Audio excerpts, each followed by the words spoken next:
Heto na mga kababayan ang sumambulat at umalingaw-ngaw na balita. Talagang itong si Ping Lacson, binalatan ni Marcoleta.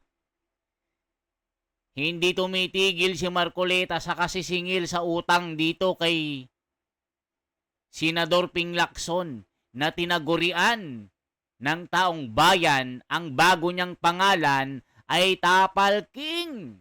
Kasi naman mga kababayan, imbes mag-imbestiga sa mga nagbubulgar ng mga issue sa dawit ng flood control, sa mali-maletang mga pera, ayaw imbestigahan mga kababayan. Kaya si Marcoleta, nanggigil na sa galit kay Lacson. Ngayon mga kababayan, Senator Rodante Marcoleta, kwinestyon ang pamumuno ni Senador Ping Lacson sa Blue Ribbon Committee. Mag-resign ka na lang. Ganyan po mga kababayan ang sinabi ni Marcoleta. Parang ganyan eh. Totoo kaya na sinabi mga kababayan? Heto na po. Umapoy. Lumindol sa Senado. Si Ping Lacson hindi makatingin ng diretsyo. Nahihiya kay Marcoleta. Gumising ka na, Ping Lacson, sa pagkakatulog sa pansitan. Kailan ka magigising sa katotohanan? Saan ka ba naglilingkod? Kay Satanas ba? O sa taong bayan? Yan ang sinasabi ng taong bayan eh. Binabasag itong trip ni Lacson kasi nga ayaw tumigil eh. Tila talagang totoo yung sinasabi ng 18 Marines eh, na the Tapal King, itong si Lacson. Pakinggan po natin mga kababayan. Buineltahan si Lacson. Ito po. Sila po ay nagpahayag ng kanilang mga nalalaman tungkol dito sa malupit na pandarambong sa Kaban ng Bayan. Nabanggit nilang muli ang 30 Tamarind Street sa South Forbes Park, gayon din ang 14 at 41 Nara Street. Nabanggit din ang opisina ni Saldico sa House of Representatives at bahay daw sa Aguado sa harap ng Malacanang. Kinumpirma rin nila na totoo ang mga inihayag ni Orly Gutesa sa nakalipas na pagdinig ng komite. Bukod pa rito, isa sa mga nagsalitang ex-Marines ay tumestigong isinama siya ni Saldico nang magatid daw ng 5 malalaking maleta sa bahay ng Pangulo sa Ilocos Norte. Ayon sa kanyang pahayag, si Congressman Sandro Marcos pa umano ang tumanggap ng pera at ilang oras lamang ang lumipas ay dumating rin daw ang Pangulo at ang unang ginang. Pero ano po ang ginawa ng chairman ng BRC? Sa halip na iharap sa taong bayan at diretsahang tanungin sa kanilang mga pahayag, kahagad na pinag-alinlanganan ng kanilang kredibilidad. Bago pa man masuri ang kanilang salaysay sa harap ng Senado, tila nabuo na ang isang konklusyon sa mismong chairman na dapat sana ay siyang magsiyasat nito. Kita nyo mga kababayan, meron agad resulta ng investigation si Ping Lacson na parang sinasabi na niya, hindi totoo ang sinasabi ng mga 18 Marines, dinisgrade na, diniscredit na. Meron agad ginawang investigation ito na hindi dapat nakikita sa isang senador na chairman pa naman ng committee ng Blue Ribbon Committee ng Senado na dapat kakakitaan ng patas at pantay na pagtingin dito. Pero mga kababayan, ang imbes pagtuunan, bigyang pansin yung sinasabi ng mga dawit dito sa mali-maletang pera. Isa kasi dyan si Tito Soto 5 maleta na kilo-kilong pera ang hinatid sa baklaran sa kanyang opisina. Sinama rin si Erwin Tulfo na talagang kinampihan si Ping Lacson. Nanawagan siya sa mga senador, sa kanyang mga kapwa senador, huwag pansinin ang panawagan ni Manang Aimee na buksan ng investigation ng Senado. Huwag daw pansinin. Magagamit lang daw na sarsuela gagawing chismisa ng Senado, hindi naman daw totoo. Nako, Ping Lacson, Erwin Tulfo, Tito Soto, ano ba talagang gusto nyo mangyari? Ilang buwan na ito? Kayo ba talaga ay nagsisilbi sa taong bayan? Okay, Satanas. Merong nagsabi dyan, isang congressman hindi lang daw sa Panginoong Diyos nakakatanggap ng blessing, kundi kay Satanas din. Mga kababayan ko, grabe na. Ano ba talaga, Ping Lacson? Tama lang bang tawagin kang The Tapal King? Ano ba ang kinakatakutan mo? Kaya si Marcoletas, ang ating mahal na senador, Q&A ng pamumuno kung karapat dapat pa bang manatili si Ping Lacson bilang chairman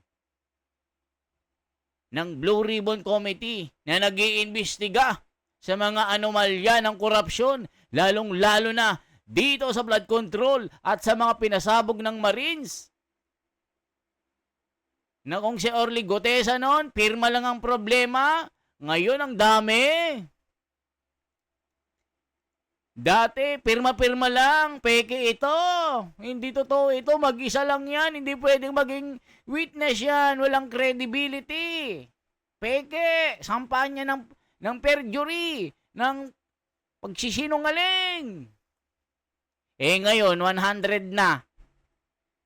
100 na Marines at mga general ang sumasanib pwersa sa mga Marines. Ngayon, si Marcoleta sa Senado, ginawa ang kanyang bahagi bilang pagpiga, pagsuway, pagbali sa sungay ni Ping Lacson, ang tigas-tigas. Tila The Tapal King ang tawag dito. Nako, mga kababayan ko. Ipinagkibit-balikat na lamang ang kanilang mga salaysay nang hindi man lang binigyan ng oportunidad na sumagot sa mga konklusyon at teorya. Kung ang kanilang mga pahayag ay hindi kapani-paniwala, lalong nararapat na sila'y paharapin sa isang formal at pagdinig upang doon mismo masubok ang kanilang inihayag. Ang chairman po ba ng BRC ang dapat magpasya kung sino ang dapat ipatawag sa pagdinig kung 20 ang bilang ng miyembro ng Blue Ribbon Committee? Nakonsulta po bang isa-isa ang mga miyembro ng BRC? O, kita nyo mga kababayan, iginiit ng harap-harapan kay Senador Ping Lacson. Ikaw lang ba ang nagdidesisyon sa mga desisyon na ganito? Hindi mo ba pwedeng kunin ang panig ng mga senador? Marami kami dito, Ping Lacson, hindi ka nag-iisa. Huwag kang bida-bida. Ikaw lang ba ang pwedeng magdesisyon sa iyong gagawin? Porque isa kang chairman dito, hindi pwede ito. Sabi ni Marcoleta, huwag mong gawing babuyan ang Senado. Grabe mga kababayan ko. Kinausap po ba Ulitin natin. BRC ang dapat magpasya kung sino ang dapat ipatawag sa pagdinig kung 20 ang bilang ng miyembro ng Blue Ribbon Committee? Nakonsulta po bang isa-isa ang mga miyembro ng BRC? Kinausap po ba, halimbawa, si Senador Bam, si Senador Kiko, si Senadora Risa, Senador Gatchalian? Nagkaroon po ba ng caucus? Nagkaroon po ba ng hearing man lang? Para pagpasyan po ang napakalaking bagay nito, Mr. President. Mr. President, sila ay matapang na nagsalita at handang tumestigo ayon sa kanilang nakita. Saksi sila sa kung saan at kanino dinala ang limpak-limpak na perang nakapaloob sa mga maleta, mga kahon at iba pang mga sisidlan na kanilang ginamit. Ano bang patunay pa ang dapat nilang ilabas para lamang sila'y inyong umpisahang pakinggan? O baka gusto nilang ang maliit pa ang magsalita? Hindi raw kapani-paniwala. Sila nga ang inutusang magdala ng pera, Ginoong Pangulo. Oh, mga kababayan, parang gusto ni Lacson magsalita ng kusa ang mga maleta. Sasabihin ng maleta, Ping Lacson, ako yung maleta na pinaglagyan ng pera na dinala kay Erwin Tulfo at Beshi mo na si Iskul Bukol na si Tito Soto. May 5 maleta na dinala sa kanyang opisina. Ako yung maletang yon, Ping Lacson. Gusto mo pa multuhin kita, Lacson? Sabi nung maleta na 5. Ping Lacson, ano na? Gumising ka na. Ako yung maleta na bit-bit mismo ng mga Marines. Ako yung maleta ng punong-puno ng di papel na pera na tinawag niyong basura. Ping Lacson, kami ito nananawagan. Ang mali-maleta na dala-dala ng mga Marines. Hindi ka pa rin naniniwala? May pagdududa ka pa rin? Ako na yung maleta, Ping Lacson. Hindi ka naniniwala sa mga Marines? Ako ang maleta. Maniwala ka, Lacson. Parang ganun mga kawan. Parang gusto niyang sabihin, hayaan natin ang maleta ang magsabi ng buong katotohanan. Gagawin mo pang bobo mga Pilipino. Ayan. Sinuplak ka ni Marcoleta ng katotohanan. Ngayon, hindi ka makatingin ng diretsyo. Kaya ang tanong, ano bang kinakatakutan ng chairman? Yun lang. Ano na po ba ang nangyari sa pagsunod sa ebidensya? Yun lang. O piling ebidensya lamang ba ang susuriin at ipipiket na lamang ang mata sa iba? Yun lang. Ngayon sa Romans 1:18, nahayag mula sa langit ang puot ng Diyos laban sa lahat ng kalapastanganan at kasamaan ng mga taong dahil sa kanilang kasamaan ay hinahadlangan ng katotohanan. True. Hanggang kailan po itong tahasang pagharang sa katotohanan, Ginoong Pangulo? Yun lang. Ano na po ba ang nangyari sa makulay na kasaysayan ng Blue Ribbon Committee na sa mahabang panahon ay tiningala at nagsilbing isang bantayog sa pagtukoy at pagtutok sa mga katiwalian at pagdarambong na nagaganap sa ating burokrasya? Yan mga kababayan ako. Ano, Lacson? Sabi sa kanyang pahayag ni Lacson pawang katotohanan lamang ang ating iimbestigahan. Huwag natin hayaang magamit ang Senado sa kasinungalingan. Ang mga Marines na yan gumagawa lang ng kwento at mga chismisa na parang mga marites sa palengke, maghapon, nagkukwentuhan, walang katotohanan, pawang naninira lang. Yan ang mga sinasabi ni Lacson Isipin nyo, hindi ka pa nakakagawa ng report mo sa Blue Ribbon Committee sa flood control issue kung sino yung mga kakasuhan mo, hanggang ngayon wala pa. Pero itong mga sinalaysay ng mga Marines, na mga sinulat sa kanilang mga affidavit mula sa mga opisina, mga address hanggang Baclaran, hanggang sa Forbes Park, sinabi lahat ng mga address dito, pati mga connection, mga opisyal ng gobyerno. Abay, meron ka agad investigation, sinasabi mo agad na ito ay hindi totoo. Mga kababayan, anong sinasabi ng mga tao dito? Check natin kung may tangalista dito ha. Iba talaga pag makapal ang muka. Grabe naman yan. Iba talaga pag makapal ang muka. Naku, Lacson, nakapal daw ang muka mo. Nakakahiya ka. Matalino na po ang mga Pilipino ngayon, Ping Lacson. Sabi ni Jay Brinks, hindi na kami magpapadala sa grandstanding ng isang tao na hindi karapat-dapat sa Senado. Teka muna, saan na kaya ang pinangakong 2K? Sipin mo mga kababayan, tangalista ito.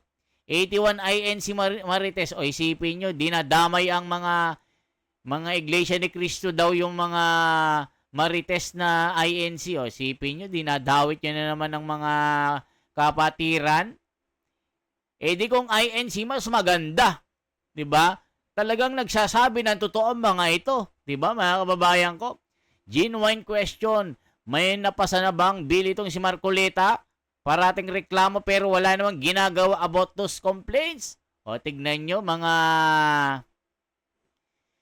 ano ito, mga tangalista ito. Puro pala INC yung 18 Marines. Sabi ni Pebbles Salakera. So aasahan mo doon. O tignan mo mga kababayan. Siyempre, alam natin pag INC totoo mga sinasabi mga tangalista. May naniniwala pa ba dito? Kasi hindi ko alam kung nakita niya mga West Philippines o mga tangalista. Ano pa bang aasahan mo sa mga to mga kababayan, mga tangalista? Wala kayong aasahang magandang comment dito.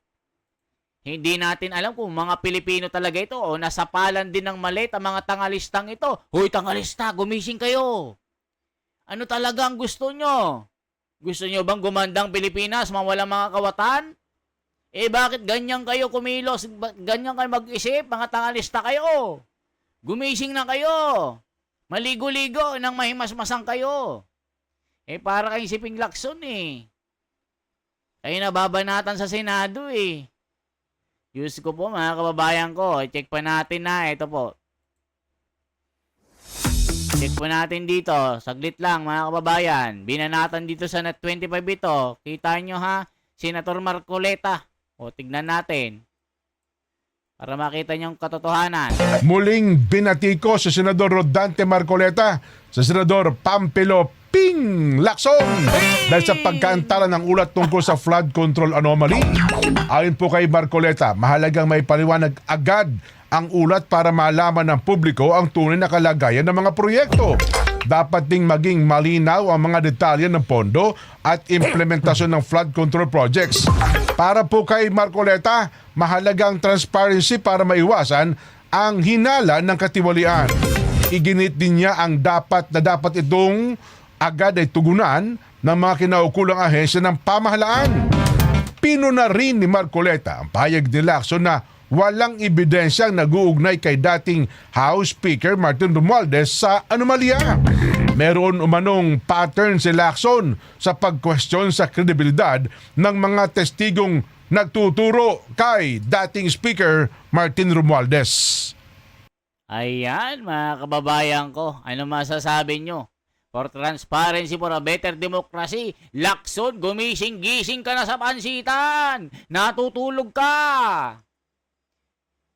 Gumawa ka na ng tama, Lacson. Gumawa ka na ng tama hanggang maaga pa. Itong si Lacson kasi kung kailan tumanda, gagawa ng kabalbalan. Ano to, para ba sa retirement ito? Yan ang sinasabi ng taong bayan. Para ba ito sa retirement? Ilang maleta? Kasapakat ka ba? Kasabot ka ba nila? Tapalking ka ba? Yan ang sinasabi ni Marcoleta at mga taong bayan, mga kababayan. For transparency, for a better democracy, this is the Wonders Philippines. Isang like naman dyan at isang subscribe. Salamat po mga kababayan.